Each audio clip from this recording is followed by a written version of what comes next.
Hallo und herzlich willkommen zu einer neuen Folge unseres Podcasts.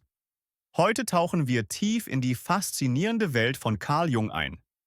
Ich bin Felix und ich freue mich riesig darauf, dieses spannende Thema mit euch und natürlich mit Lisa zu erkunden. Hallo zusammen, ich bin Lisa und ich kann es kaum erwarten, loszulegen. Carl Jungs Theorien sind wirklich unglaublich. Wir werden heute besonders über die Archetypen und das kollektive Unbewusste sprechen. Das sind zentrale Konzepte in Jungs analytischer Psychologie. Genau, Lisa. Und für unsere Zuhörer, die sich vielleicht fragen, was sind Archetypen? Könntest du das vielleicht kurz und verständlich erklären? Klar, Felix. Archetypen. Das Wort kommt aus dem Griechischen. Arche bedeutet so viel wie Ursprung oder Anfang und Typos heißt Prägung oder Muster. Jung verstand darunter so etwas wie Urbilder, also universelle, angeborene psychische Strukturen, die im kollektiven Unbewussten aller Menschen vorhanden sind. Urbilder. Das klingt ja fast ein bisschen mystisch. Kannst du uns Beispiele für solche Archetypen nennen, damit wir uns das besser vorstellen können? Natürlich. Ein paar bekannte Archetypen sind zum Beispiel der Held, die Mutter, der alte Weise, der Schatten und die Anima. Der Held steht beispielsweise für Mut und den Willen, Hindernisse zu überwinden. Ein typisches Beispiel wäre Herkules in der griechischen Mythologie. Den Archetyp die Mutter können wir im Deutschen auch gut mit dem Wort die Urmutter umschreiben. Die Urmutter repräsentiert Fürsorge, Nahrung und Schutz. Der alte Weise ist ein Symbol für Weisheit, Erfahrung und Führung. Also, wenn ich das richtig verstehe, sind Archetypen so etwas wie universelle Symbole oder Muster, die in unseren Träumen, in Märchen, Mythen und auch in der Kunst auftauchen. Sie sind ein gemeinsamer Nenner der menschlichen Psyche, unabhängig von Kultur oder Zeit. Habe ich das so korrekt zusammengefasst? Perfekt zusammengefasst, Felix.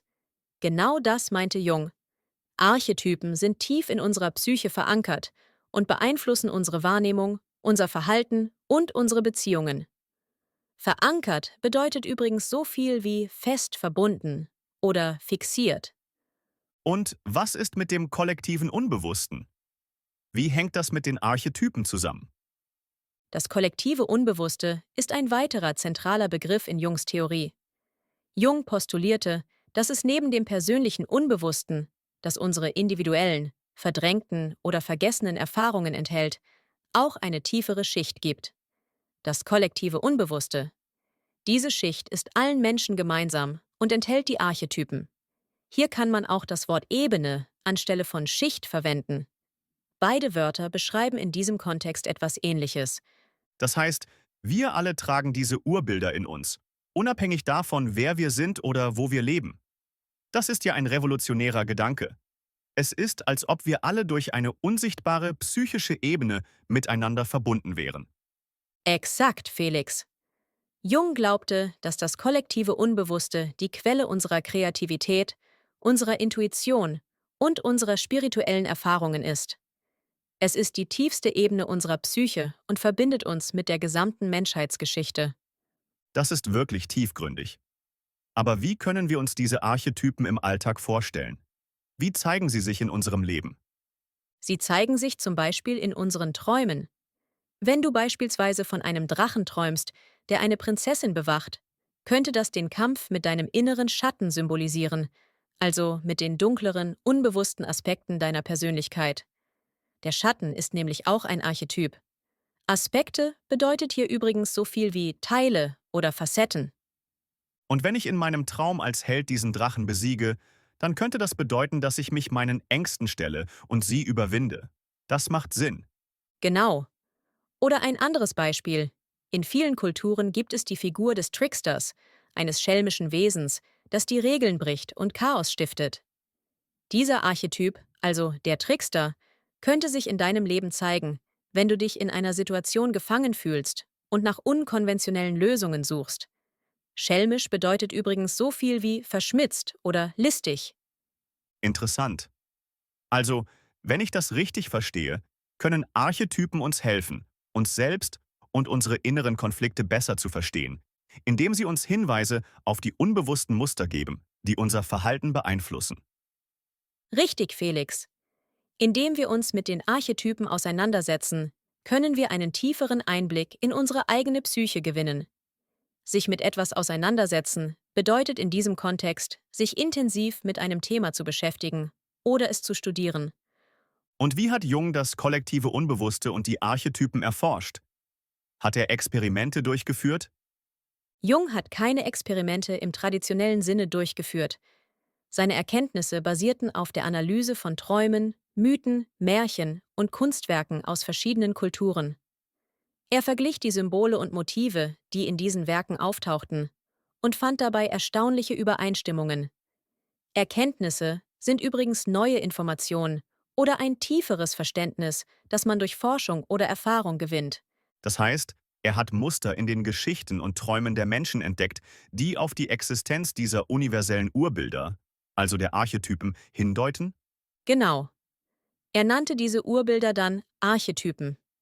Er sah in ihnen den Beweis für die Existenz eines kollektiven Unbewussten, das alle Menschen miteinander verbindet. Ein Beweis ist etwas, das die Wahrheit oder Richtigkeit einer Annahme bestätigt. Das ist wirklich faszinierend.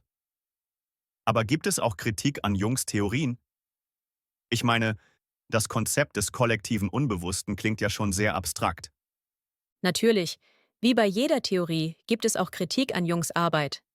Einige Kritiker finden seine Konzepte zu vage und schwer zu beweisen.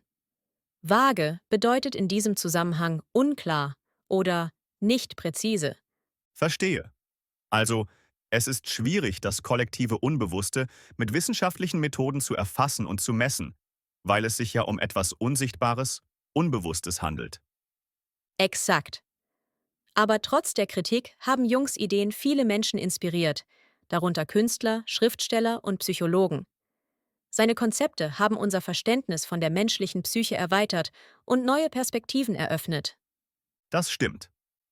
Auch wenn man nicht alles beweisen kann, so bieten Jungs Theorien doch einen wertvollen Rahmen, um über uns selbst und unsere Verbindung zur Welt nachzudenken. Es ist, als ob er uns eine neue Sprache gegeben hätte, um über das Unsichtbare in uns zu sprechen. Wunderschön formuliert, Felix. Und das ist es doch, was eine gute Theorie ausmacht, oder? Sie regt uns zum Denken an und hilft uns, die Welt mit anderen Augen zu sehen. Absolut, Lisa. Und ich denke, unsere Zuhörer haben heute viel über Carl Jung, die Archetypen und das kollektive Unbewusste gelernt. Vielen Dank für deine klaren und verständlichen Erklärungen, Lisa. Sehr gerne, Felix. Es war mir ein Vergnügen, dieses spannende Thema mit euch zu teilen. Und denkt daran, ihr könnt die Konzepte von Archetypen und dem kollektiven Unbewussten nutzen, um eure eigenen Träume und Erfahrungen zu analysieren. Es könnte eine interessante Reise der Selbsterkenntnis werden. Da stimme ich dir vollkommen zu. Und vergesst nicht, unseren Podcast zu abonnieren, um keine weiteren spannenden Episoden zu verpassen. In der nächsten Folge geht es um ein sehr interessantes Thema, das euch bestimmt gefallen wird. Ihr werdet wieder viele neue und unterschiedliche Vokabeln lernen und euer Deutsch weiter verbessern können. Also, bleibt dran. Bis zum nächsten Mal. Tschüss und bis bald.